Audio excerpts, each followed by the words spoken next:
Plano de leitura bíblica, dia 18 de fevereiro, 2 Coríntios 5 a 9. Capítulo 5. Sabemos com efeito que ao se desfazer a tenda que habitamos neste mundo, recebemos uma casa preparada por Deus, e não por mãos humanas, uma habitação eterna no céu. E por isso suspiramos e anelamos ser sobrevestidos na nossa habitação celeste, contanto que sejamos achados vestidos e não despidos. Pois enquanto permanecemos nesta tenda, gememos oprimidos. Desejamos ser não despojados, mas revestidos de uma veste nova por cima de outra, de modo que o que há de mortal em nós seja absorvido pela vida. Aquele que nos formou para este destino é Deus mesmo, que nos deu por penhor o seu Espírito. Por isso, estamos sempre cheios de confiança, sabemos que todo o tempo que passamos no corpo é um exílio longe do Senhor. Andamos na fé e não na visão. Estamos, repito, cheios de confiança, preferindo ausentar-nos deste corpo para ir habitar junto do Senhor. É também por isso que, vivos ou mortos, nos esforçamos por agradar-lhe, porque teremos de comparecer diante do tribunal de Cristo. Ali cada um receberá o que mereceu, conforme o bem ou o mal que tiver feito enquanto estava no corpo. A obra da reconciliação. Compenetrados do temor do Senhor, procuramos persuadir os homens. Estamos a descoberto aos olhos de Deus, e espero que o estejamos também ante as vossas consciências. Não estamos a gabar-nos ante os vossos olhos, mas damos-vos ocasião de vos gloriardes por vossa causa. Tereis assim o que responder àqueles que se prevalecem das aparências e não do que há no coração. De fato, ficamos arrebatados fora dos sentidos é por Deus, e se raciocinamos sobriamente é por vós. O amor de Cristo nos constrange, considerando que um só morreu por todos. Logo todos morreram. Sim, ele morreu por todos, a fim de que os que viveu já não vivam para si, mas para aquele que por eles morreu e ressurgiu. Por isso nós daqui em diante a ninguém conhecemos de um modo humano, muito embora tenhamos considerado Cristo dessa maneira, agora já não o julgamos assim. Reconciliar-se com Deus. Todo aquele que está em Cristo é uma nova criatura. Passou o que era velho, eis que tudo se fez novo. Tudo isso vem de Deus, que nos reconciliou consigo por Cristo e nos confiou o mistério dessa reconciliação. Porque é Deus que, em Cristo, reconciliava consigo o mundo, não levando mais em conta os pecados dos homens, e pôs em nossos lábios a mensagem da reconciliação. Portanto, desempenhamos o encargo de embaixadores em nome de Cristo, e é Deus mesmo que exorta por nosso intermédio. Em nome de Cristo vos rogamos, reconciliai-vos com Deus. Aquele que não conheceu o pecado, Deus o fez pecado por nós, para que nele nos tornássemos justiça de Deus. Dedicação do apóstolo. Na qualidade de colaboradores seus, exortamos-vos a que não recebais a graça de Deus em vão, pois ele diz, eu te ouvi no tempo favorável e te ajudei no dia da salvação. Agora é o tempo favorável, agora é o dia da salvação. A ninguém damos qualquer motivo de escândalo para que nosso ministério não seja criticado, mas em todas as coisas nos apresentamos como ministros de Deus por uma grande constância nas tribulações, nas misérias, nas angústias, nos açoites, nos cárceres, nos tumultos populares, nos trabalhos, nas vigílias, nas privações, pela pureza, pela ciência, pela longanimidade, pela bondade, pelo Espírito Santo, por uma caridade sincera, pela palavra da verdade, pelo poder de Deus, pelas armas das justiças ofensivas e defensivas, por meio da honra e da desonra, da boa e da má fama. Tidos por impostores, somos, no entanto, sinceros, por desconhecidos, somos bem conhecidos, por agonizantes, estamos com vida, por condenados e, no entanto, estamos livres da morte. Somos julgados tristes, nós que estamos sempre contentes, indigentes, porém, enriquecendo a muitos, sem posses, nós que tudo possuímos. Ó Coríntios, acabamos de vos falar com toda a franqueza. O nosso coração está todo ele aberto. Não é estreito o lugar que nele ocupais. Estreito, isso sim, é vosso íntimo. Correspondei-me com igual ternura. Falo como a meus filhos. Também vós, outros, abri largamente os vossos corações. Templo de Deus. Não vos prendais ao mesmo jugo com os infiéis. Que união pode haver entre a justiça e a iniquidade? Ou que comunidade entre a luz e as trevas? Que compatibilidade pode haver entre Cristo e Belial? Ou que acordo entre o fiel e o infiel? Como conciliar o templo de Deus e os ídolos? Porque somos o templo de Deus vivo, como o próprio Deus disse. Eu habitarei e andarei entre eles, e serei o seu Deus, e eles serão o meu povo. Portanto, saí do meio deles e separai-vos, diz o Senhor.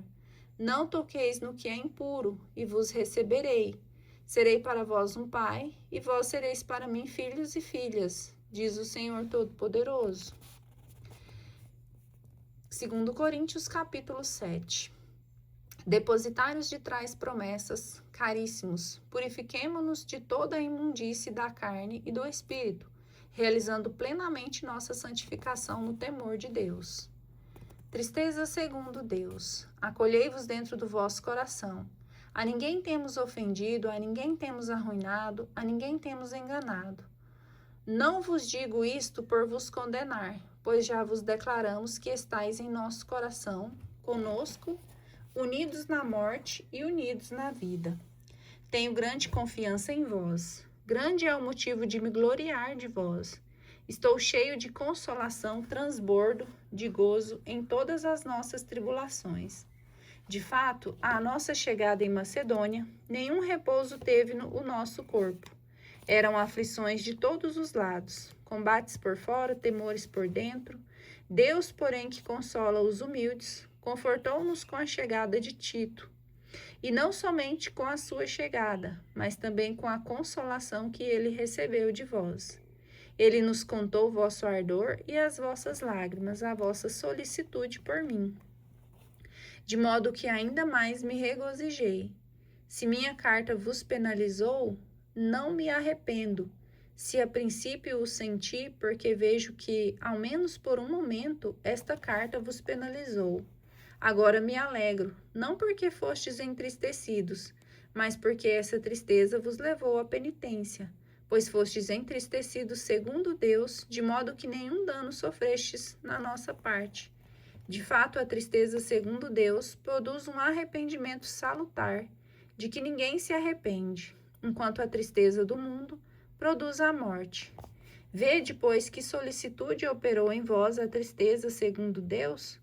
Muito mais, que escusas, que indignação, que temor, que ardor, que zelo, que severidade. Mostrastes em tudo que não tinhais culpa nesse assunto. Portanto, se vos escrevi, não o fiz por causa daquele que cometeu ofensa, nem por causa do ofendido. Foi para que se manifestasse a vossa dedicação por mim diante de Deus. Eis o que nos tem consolado. Mas acima dessa consolação, o que nos deixou sobremaneira contentes foi a alegria de Tito, cujo coração tranquilizastes. Só me gloriei de vós em presença dele, não fui envergonhado, pois assim como tudo o que vos temos dito foi conforme a verdade, assim também o louvor de vos fizemos a Tito demonstrou-se verdadeiro. A sua afeição por vós é cada vez maior quando se lembra da obediência que todos vós lhe testemunhastes, de como o recebestes com respeito e deferência. Alegro-me por poder contar convosco em tudo. Coleta para a comunidade de Jerusalém, 2 Coríntios, capítulo 8. Desejamos dar-vos a conhecer, irmãos, a graça que Deus concedeu às igrejas da Macedônia, em meio a tantas tribulações com que foram provadas, espalharam generosamente e com transbordante alegria, apesar de sua extrema pobreza, os tesouros da sua liberdade. Sou testemunha de que, segundo as suas forças, e até além dessas forças, contribuíram espontaneamente, e nos pediam com muita insistência o favor de poderem se associar nesse socorro destinado aos irmãos. E ultrapassaram nossas expectativas. Primeiro deram-se a si mesmos ao Senhor e depois a nós pela vontade de Deus, de maneira que recomendamos a Tito que leve a termo entre vós essa obra de caridade, como havia começado. Vós vos distinguis em tudo, na fé, na eloquência, no conhecimento, no zelo de todo gênero e no afeto para conosco. Cuidai de ser notáveis também nesta obra de caridade. Não o digo como quem manda, mas para exemplo do zelo dos outros, quisera pôr em prova a sinceridade de vossa caridade. Generosos como Cristo. Vós conheceis a bondade de nosso Senhor Jesus Cristo, sendo rico se fez pobre por vós, a fim de vos enriquecer por sua pobreza. Aqui vos dou apenas um conselho, isso vos convém. Há 1 ano fostes os primeiros, não só a iniciar essa obra, mas mesmo os primeiros a sugeri-la. Agora, pois, levai a termo a obra, para que, como houve prontidão em querer, assim também haja para a concluir, segundo as vossas posses. Quando se dá de bom coração, segundo as posses, evidentemente não do que não se tem, sempre se é bem recebido. Não se trata de aliviar os outros fazendo-vos sofrer penúria, mas sim que haja igualdade entre vós.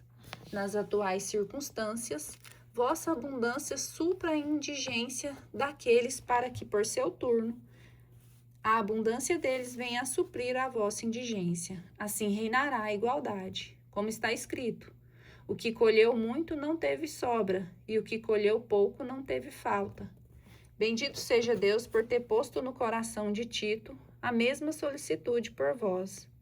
Não só recebeu bem o meu pedido, mas no ardor do seu zelo, espontaneamente, partiu para vos visitar.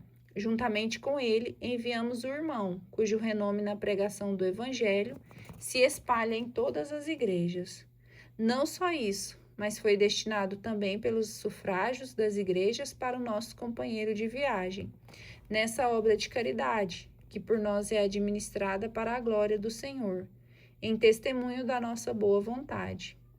Queremos evitar, assim, que alguém nos censure por motivo dessa importante coleta que empreendemos, porque procuramos fazer o bem não só diante do Senhor, senão também diante dos homens. Com eles enviamos ainda outro nosso irmão, cujo zelo pudemos comprovar várias vezes e em diversas ocasiões.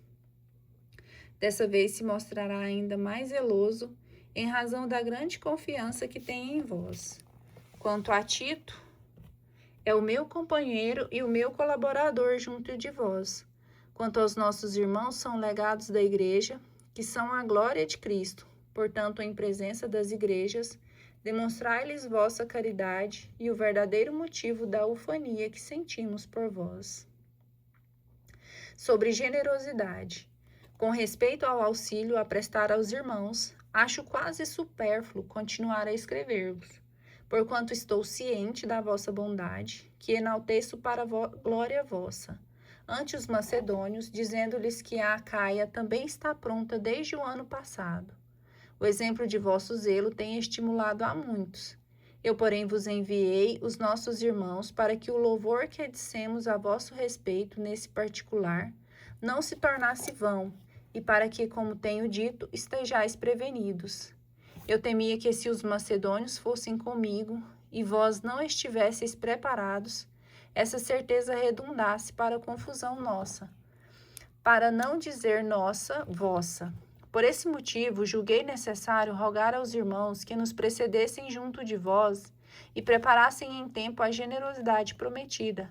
Assim será verdadeiramente uma liberalidade e não uma mesquinhez. Convém lembrar aquele que semeia pouco, pouco ceifará.